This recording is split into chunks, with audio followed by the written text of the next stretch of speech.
Lifestyle inflation is one of the biggest challenges for a lot of people who are on their way to financial freedom. If you cannot overcome this challenge or obstacle, your journey to financial freedom will be long and hard. In today's episode, we're going to explain what lifestyle inflation is, how you can avoid it, and what you can do with the extra investment amount that you generate from avoiding lifestyle inflation. Welcome to the First Principles channel, where we help people to understand simple decisions that they can take in their lives to get them to the point of living a balanced, happy life. Let's get it. So in today's episode, we're going to see a definition of what lifestyle inflation is. We will understand simple steps that you can take to avoid lifestyle inflation and what you can do instead. And then we will evaluate what kind of benefits that can come to you when you avoid lifestyle inflation and you invest the extra amount you're able to create for yourself in revenue generating or cash flow generating opportunities in the options market. As always, this channel does not offer financial advice. Whatever we provide here is for entertainment purposes only. You need to do your research to see what works for you and take the decisions that help you to get to your destination in your journey to financial freedom. But the information here will be useful in helping you to do that research. So what is lifestyle inflation? Well, I found this article by Kate Busman on Virgin Money, and I'll post the link in the comment section, and it gives a perfect definition of the term lifestyle inflation. It says that lifestyle inflation happens when you're spending and perhaps your unconscious expectations of what you deserve goes up with your salary, while the proportion that goes into your savings fails to increase in tandem. So in other words, because you're earning more, you think you deserve more in life, and that in itself can create a problem for you. Sometimes some people don't even wait for their salary to go up. They just think that they deserve more in life than what they should have or than the basics. The reality is none of us deserve more than the basics. There are people who are doing very well and getting by on just the basics, and because they're focused on their financial future, they're able to set aside savings that can be invested that gets them to that financial future in as short a time as possible. And so if you can simplify your mindset and focus on the basics, you will find that you can still enjoy life and not have to splurge on things that are not necessary in your life. That is the trick to allowing yourself to live in freedom, true freedom, and avoiding the pitfall of financial problems that comes with lifestyle inflation. So here's an example of how lifestyle inflation can derail your finances. This example was culled from Forbes magazine online, and it shows how even though someone can get a raise in their gross annual take home, the changes in their life that they make because of that lifestyle inflation mentality can actually reduce their annual bottom line. And so in this example, the assumption here is that you've changed jobs, and because of that, your salary has gone up by $35,000 in the US. Your additional take-home pay after tax is about $23,000, but because you are maxing out your 401k, which is a pension contribution scheme in the US, no other deductions have changed.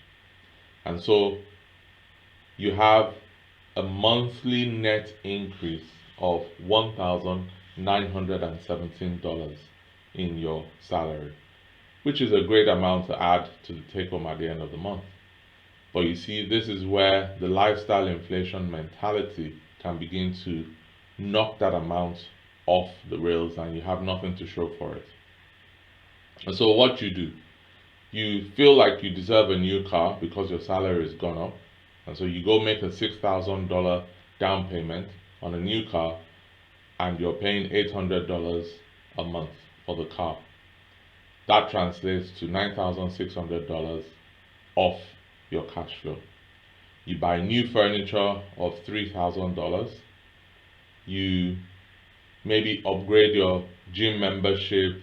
You start paying for training. You feel like you're working hard and so you deserve spa treatments, and that costs you something small, $100 a month. You might think that's not a lot, but that translates to $1,200 per year. You go out more often to eat because again you think you deserve it. $200 a month might not seem like a lot. After all, you deserve it, you're worth it. But that translates to an extra $2,400 a year. You feel you deserve a better vacation, and so you spend 4 grand on something that wasn't planned. And at the end of the year, instead of having a net increase in your ability to save, you've actually decreased by your bottom line by $3,200, which leaves you far worse. And then of course, fixing the car can take up 42% of your take-home pay from the raise.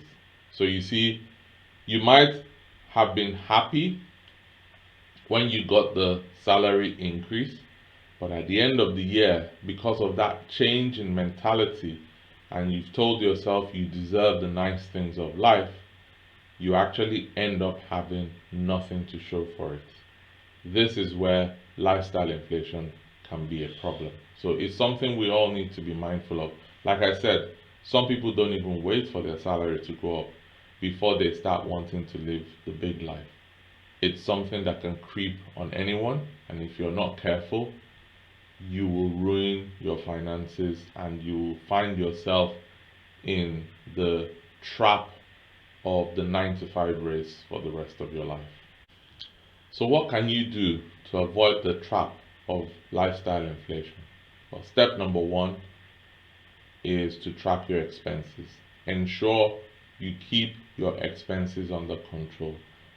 Spend as less as possible than you earn. And then be careful what kind of mindset begins to creep up on you. Don't get used to luxury. Focus on the basics in life. Focus your mind on the benefits of financial freedom. Visualize what life can be for you and what you can do with your life if you did not have to work at a 9 to 5. And it is possible. Set yourself a 7-year target to generate enough investment capital that will give you enough cash flow to pay for your monthly expenses. There are people who are doing such. If you check on YouTube, you will see a lot of examples and you will see the joys of having your time for yourself. Your time is your most valuable asset, not the things you own. And then of course, you want to invest for income.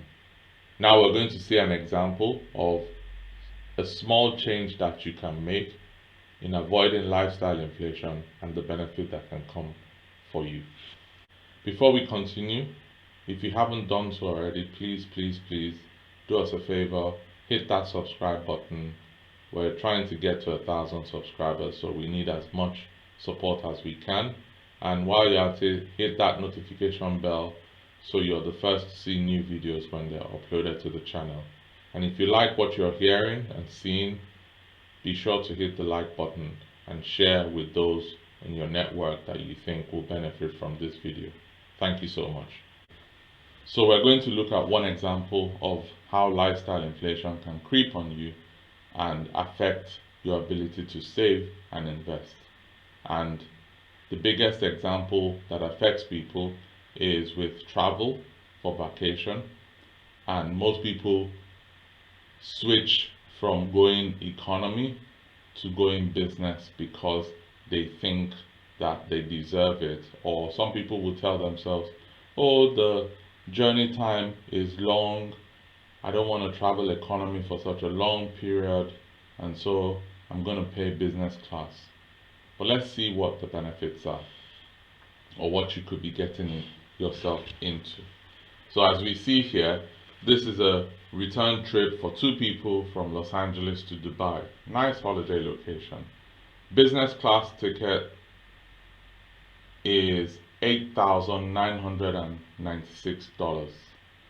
Whereas if you went economy for two people, same airline, direct flight as well, you could go for as low as 2,311. So now let's look at a breakdown of what that difference in price is and what you could do with that amount that you save yourself if you decide not to go and fall for the trap of lifestyle inflation. Alright, so let's look at the analysis. As we saw when we compared the price of a business class ticket from LAX to Dubai with the economy class, we saw that the business class ticket was $8,996 and the economy class ticket was $2,311.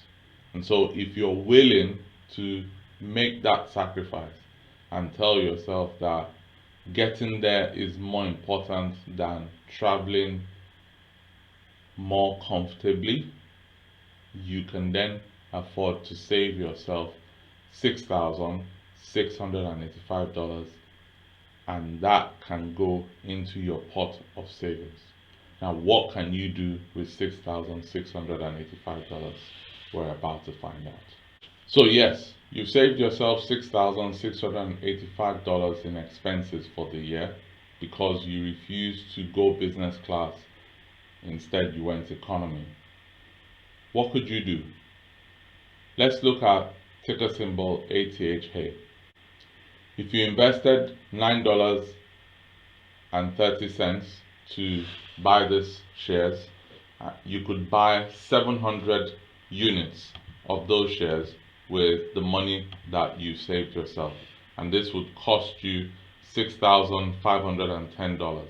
So you will still have some change from your $6,685. Now if you immediately sold the call for $10, as you see here, you will get $1 premium instantly per share, and that $1 premium for 700 shares would translate into an instant premium of $700. And then of course, if you got assigned on the 17th of June, which is 14 days from now, you would have to sell those shares at $10. Now remember, you bought those shares at $9.30, you sold at 10, so your profit for 700 units would be $490, which means that your total potential profit from this trade over a 14-day period, investing $6,510, is $1,190. That translates to a return on investment of 18% for 14 days. On an annualized basis, this would result in a 476% return on investment, which means that if you invest $6,510 and you're able to create a 476% return on investment over a 12-month period, your new portfolio amount will be $31,025. Now imagine you invested $31,025 and you were able to create another 476% return the following year. Your new portfolio balance will be $147,857. So you could then begin to visualize how, if you continue to grow by saving yourself on not getting into the trap of lifestyle inflation and taking that money and plugging it into an investment, you could actually get to a point where in 7 years' time, you would be able to have an investment portfolio that paid you enough cash flow to take care of your monthly expenses, and you could quit the rat race of working at a 9 to 5. Now, would you think that switching from going business class to going economy so that in 7 years' time you could get yourself financially free is worth it? Absolutely. That sacrifice is worth it, and it's worth thinking about different ways you can avoid the trap of lifestyle inflation now to get you to financial freedom on time. So there you have it. We'll leave you with this quote from Dave Ramsey, which says, "You can't get out of debt while keeping the same lifestyle that got you there." And our quote will be, "You can't get out of the rat race while keeping the same lifestyle that is keeping you there." Thank you so much for watching. We hope you really enjoyed this video. As mentioned earlier on, if you think you know someone that will benefit from watching this video, please share this video with them. And if you enjoyed it, do us a favor, hit the like button. And while you're liking, if you haven't done so already, please subscribe and hit the notification bell so you see new videos when they come up on this channel. Stay financially free, avoid the lifestyle inflation, and get yourself on that journey towards financial freedom. Take care. Bye.